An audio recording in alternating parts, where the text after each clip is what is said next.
Okay, so this is the second part. This is on algebra, relationship, functions, graphs, and trigonometry. Now, this area is very important in today's era of artificial intelligence. Okay, machine learning, deep learning. So it is very critical that if you want to be more productive in the era of AI, you will have to know these things. Okay, so put in the time and learn and upgrade and upskill yourself in this area. So having mentioned that, this is a beautiful question. It talks about the functions f, g, h are defined as follows. So f of x is 4x negative 1, g of x is x squared negative 5, and h of x is equal to 3 raised to the power of x. See, many people, whenever they see a function, they will immediately ask what is the use of these things.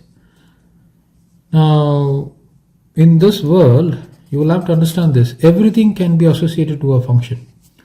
This can also be related to an individual, right? Or to a company. Say you have company 1, company 2, company 3. When I say company, I'm talking about business company. Okay, or you can use the word businesses, right? If you invest in this business, this will give you a return of 4x negative 1. Okay, so imagine, I just want to give you this brief outline why we need functions. Suppose you are putting in $1 into this company.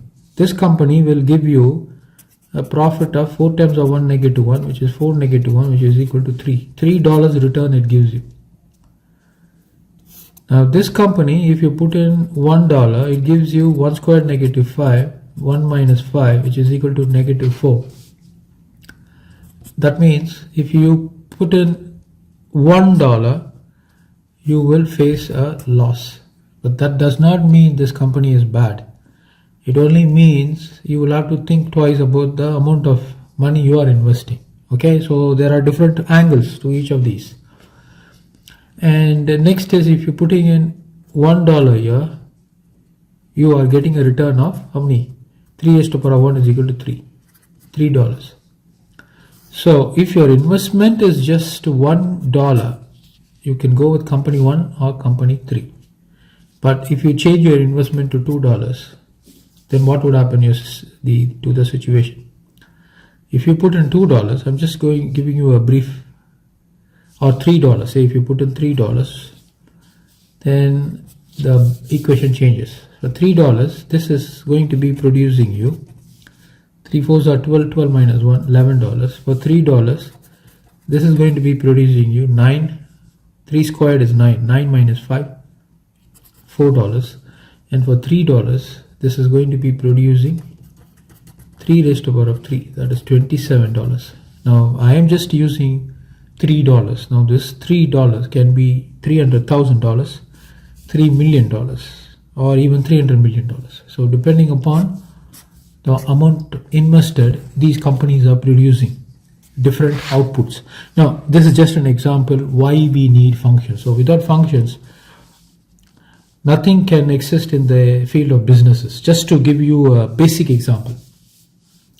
Okay, so having mentioned to you that example, that illustration, why we need, let me move on to the first question. The first question is asking us, find g of x minus 2 in simplest form. Okay, so what has been given? G of x is given to be as x squared negative 5. So therefore g of x minus 2 is going to be x minus 2 the whole squared negative 5. This is going to be x squared negative 4x positive 4 negative 5. This is going to be x squared negative 4x. You add 4 with negative 5, you get negative 1. So therefore g of x negative 2 is this value. Okay, so that is the End of that particular question. Next we are asked, question number 2, we are asked to find f inverse of 11. Now for finding f inverse of 11, we have to know what is f of x. F of x is given as 4x negative 1. And we will have to find f inverse of x first. So from here I can write this as y is equal to 4x negative 1.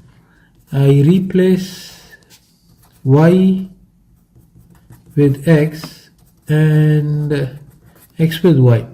So this is going to be x is equal to 4 times y negative 1, and then you rewrite for y. So x positive 1 is equal to 4y, therefore y is equal to x positive 1 divided by 4, which means f inverse of x is equal to x positive 1 divided by 4. So therefore f inverse of 11 is going to be 11 positive 1 divided by 4, which is 12 divided by 4, which is going to be 3. 4 divides here 3 times. So therefore f inverse of 11 is equal to 3. You box the result. Okay, that's the conclusion. Okay, next they are asking us to find, this is question number B. We have to find h of 1. Now what is this h of 1? This is going to be h of 1. That's the meaning. Now h of x is given as 3 raised to the power of x.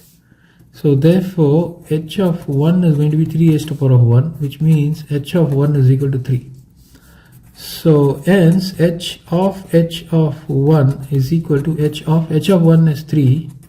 This is going to be, substitute 3 over here, 3 raised to the power of 3, which is nothing but 3 raised to the power of 3 is 27.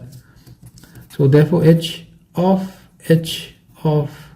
1, I'm going to write it like this. Therefore h of 1 is equal to h of 1, which is equal to 27.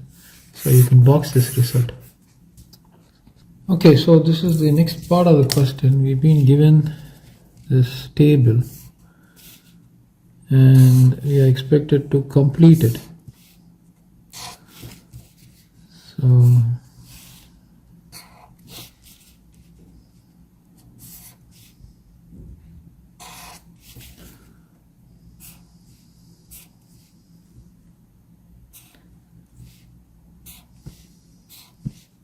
okay, so we got the x here, f of x, negative 2, negative 1, 0, 1, 2 and 3. This is given, this is given, this is given, this is given. Now the function is x squared negative x negative 2. Now for x is equal to 0, you can write this down like this. For x is equal to 0, and then you substitute f of 0, you get 0 squared negative 0 negative 2. This is going to be negative 2. Okay, so substitute that value or place the value there. Now for x is equal to negative 2, f of negative 2 is equal to negative 2 squared, negative of negative 2, negative 2. Negative 2 squared is 4, negative negative positive followed by negative 2. Positive 2 negative 2 goes off, giving you 4. So place the value 4. You will have to do it like this. Okay, take the value for the variable, substitute it in the function, evaluate it, obtain the result. That's the procedure. Okay, so we are through to that. Now next is we will have to draw the graph.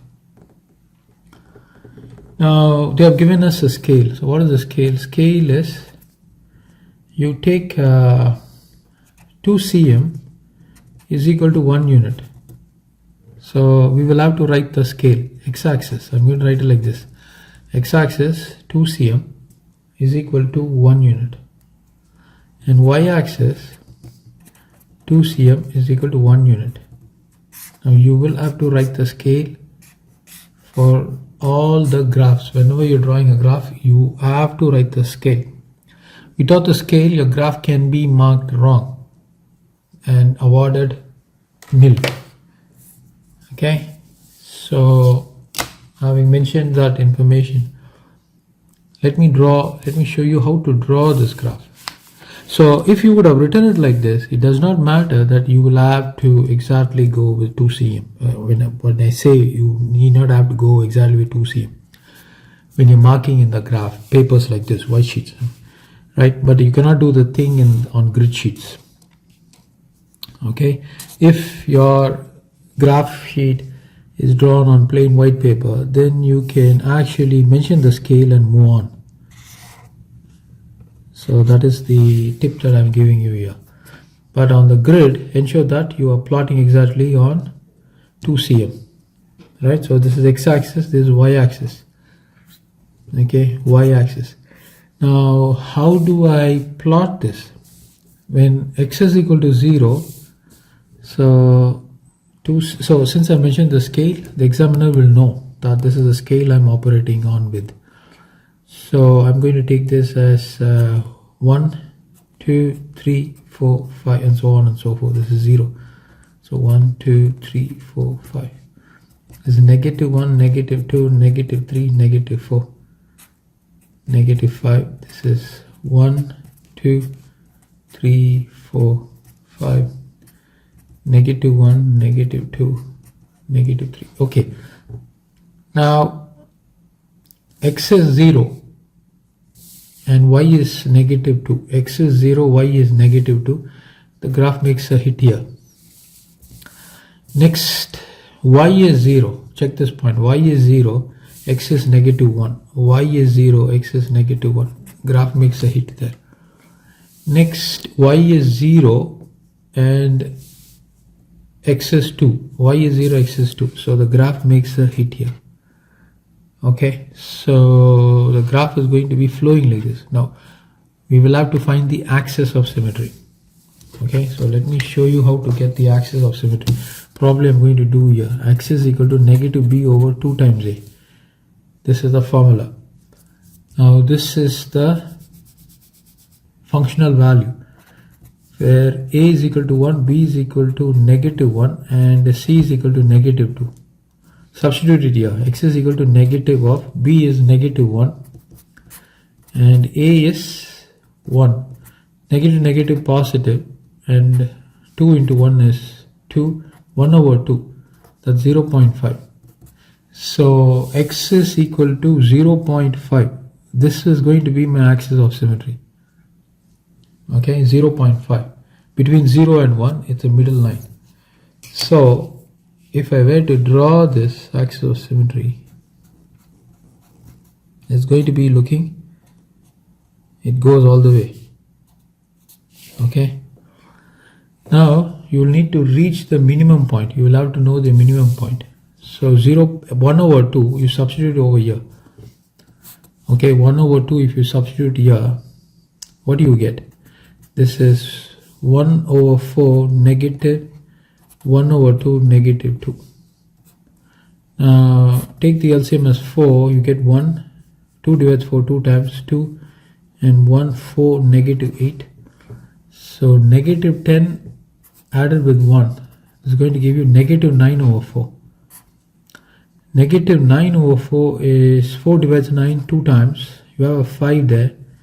I would say you have a 1 there, you add a 0, then 4 2s are 8, you get a 2 there and you get a 5. So negative 2.25 is the minimum point. So you can write here the minimum. Minimum occurs at what value? Minimum occurs at 1 over 2 comma negative 9 over 4. This is the minimum value. So negative 2.25. Negative 2.25 will be approximately somewhere over here. Okay, negative, as long as you write this, probably I'm going to write it down here. So now what I'll do is I will just draw the sketch. I hope you're able to see it. So you pass through, there is a hit here and there is a hit here and the graph immediately curls up. Okay, after the hit, the graph actually curls up like this.